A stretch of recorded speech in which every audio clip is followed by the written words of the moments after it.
Yo, what's going on, guys? Sekapoko here, bringing you another Genshin Impact video. For this video, we are going to be going over high-level talents, and we're going to be going over every talent that you can get past AR 40, I believe. And it's going to be for every talent. It's going to be for the level 7 talents. If you don't know what I mean, these are actually very, very specific things that you may not have planned for in your gameplay. So once you get to talent level 6, there is something that you need to know. Going into your talents, you're going to require this specific piece that you can only farm once per week, and these pieces are going to be very different per character, and there's certain characters that require different things.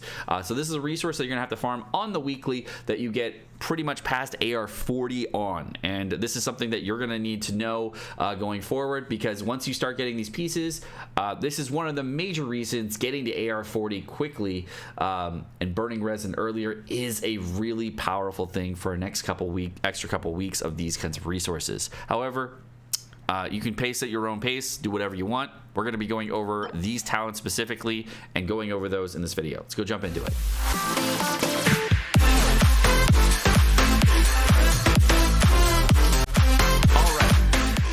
So there is this nice infographic that goes over every single unit in the entire game that has a specific talent that drops out of store. I gotta turn off alerts.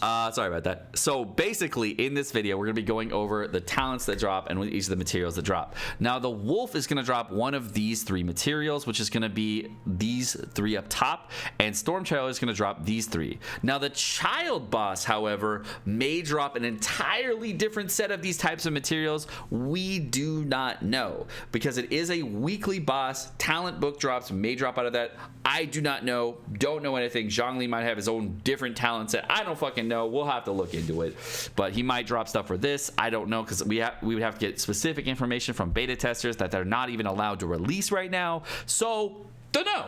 We'll have to look. So let's go into the characters that exist in the game right now. So these feather dealies, I don't know what they're called. Actually, I can go in my inventory and find out, huh?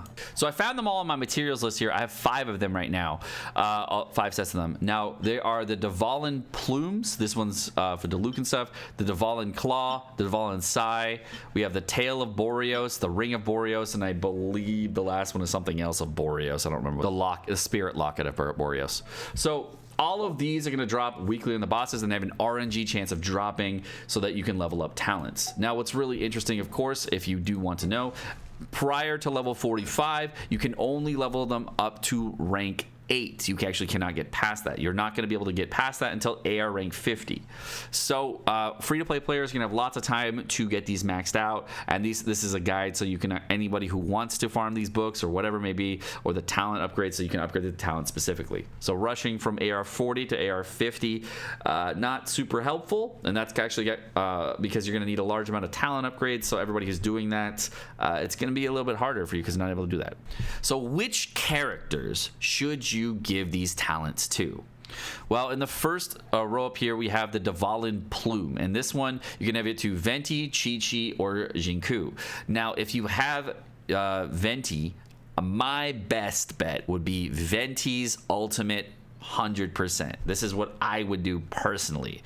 I will probably go with Venti's ultimate for my Dvalin Plumes. The other way I would go, if I have Chi-Chi and I don't have Venti, I would be going directly for the E on Chi-Chi so that I can get more healing on my Chi-Chi. I wouldn't even touch Jinku. Unless you really like Jinku and you're using Jinku as like a main DPS or use him all the time, and he's one of your favorite characters, I would stay away from that personally. But if you do not have Venti or Chi-Chi, he's the current only character that uses those. Now, again, you may want to save those because I'm not sure what the new characters are going to need for the talents. I don't know what they need for the plumes, one of these, all that stuff. And even if I did know, I couldn't tell you because, you know, brr. All right, next up, we got a really tough one, and this is the super, super tough one. It's going to be the bone of Boreas. The bone of Boreas. Yeah, I don't know what it is, but so this Boreas thing right here, you have a choice between Kaching, Barbara, Mona, and Klee. That's 3 different 5 stars. Now, Klee What I did personally is I went for the charge attack and normal attack on Klee, and that's what I went with. If I was maining Kaching, however, I would probably go with either the auto attack or the normal attack for Kaching if that's her primary. I don't know where Kaching gets the bulk of her damage from. I don't play her, so I couldn't give you advice on that. But whatever damage resource gives you the best potential damage between the 3 of her talents for how you use the character if you want to go for as main DPS. Now for Mona, the ulti, 100%. If you have Mona, do the ulti. The ulti does mass damage, increases the damage that everybody else does. Super, super good. No question there. That's the talent to upgrade first for Mona. Now, between the 3 characters, I went with Klee. I did not go with Mona. If I had Kaching, between Kaching and Klee, I would probably still go with Klee because I prefer Klee as a character. I just like her. She's really fun. And I need a fire character. I don't really need lightning characters on my account. But if you wanted to use Kaching, I would do that. That's a good choice. All right, for the next one, we have the Spirit Locket for Boreas. This one, you have 4 choices. You got Sucrose, you have Kaya, you have Fischl, and you have Ningguang. Now, if you haven't seen it, go ahead and check out. I have a video on Ningguang for level 80 showcase for DPS. She's really good as a main DPS character that also has support capabilities. She's very, very strong, very good unit. What I did with her is I boosted the charge attack and normal attack with her because that's the primary resource of damage that I get. Regardless of constellation level, that's the primary way I do damage on her. Now, if you did want to do Fischl, you have choices. If you are using support Fischl,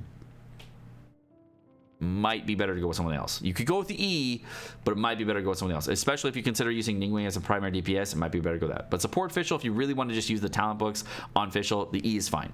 If you're main DPS Fischl, obviously the auto attacks is the best way to go. That's super, super good. If you're trying to main DPS Fischl, it does tons of damage. I was dropping 10k autos last night on Abyss, so it's definitely a very good choice, and I don't have enough to build both. What I'm going to do going forward, because I have level 7 on both of these characters, I'm going to focus on Ningguang because I ended up getting what I wanted for Ningguang, and I think I'm going to go that direction. I could focus on Fischl a little bit more. I do have a really good set for Fischl, but I've been farming for a long time for Fischl's gear, and I'm probably going to be focusing on Ningguang instead.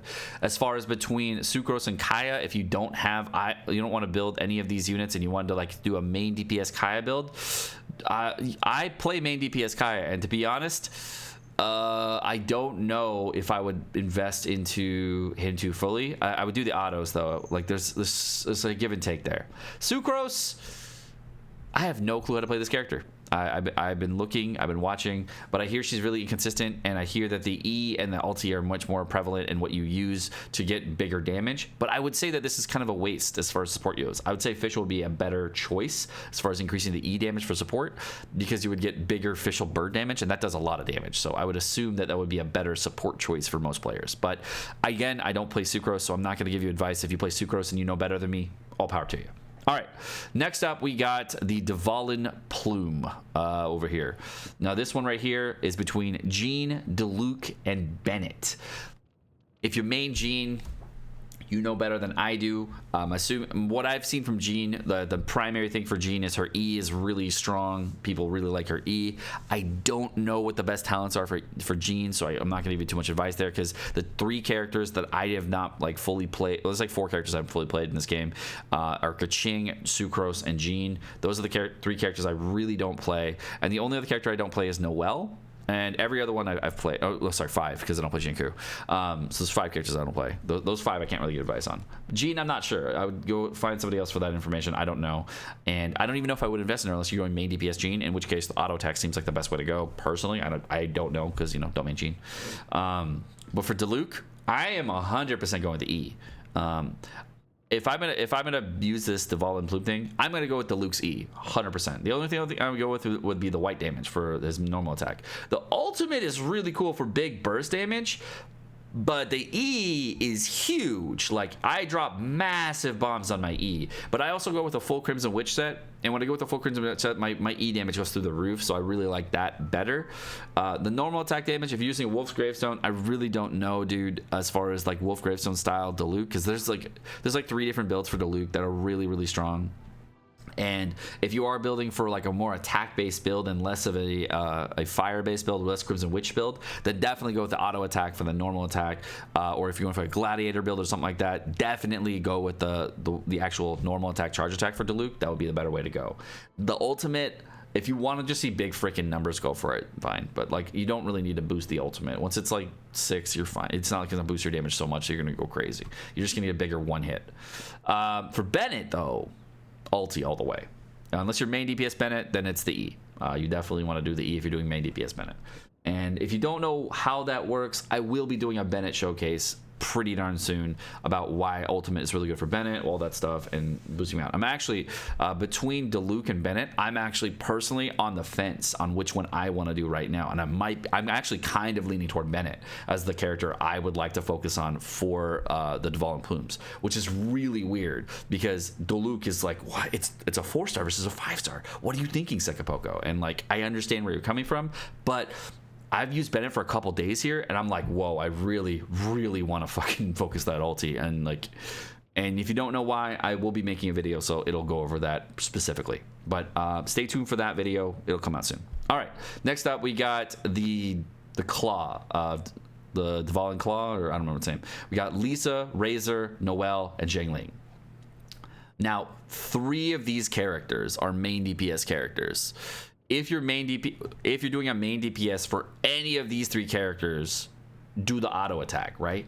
The normal attack. I don't know about Noelle. I don't use her enough as a main DPS. There's one guy that I've seen that does YouTube videos specifically on Noelle because he's Noelle 6'6" and does her like as main DPS. I don't know. I would assume the normal does the best, but I don't know. I don't play her enough to know.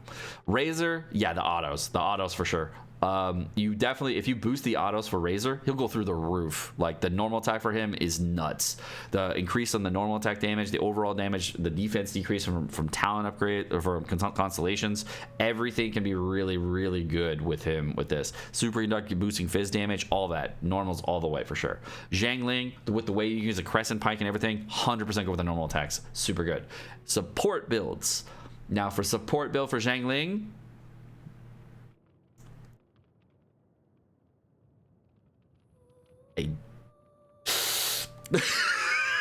I don't even know if I would give it to him. I might just save it for Razor. You know what I'm saying? I don't know.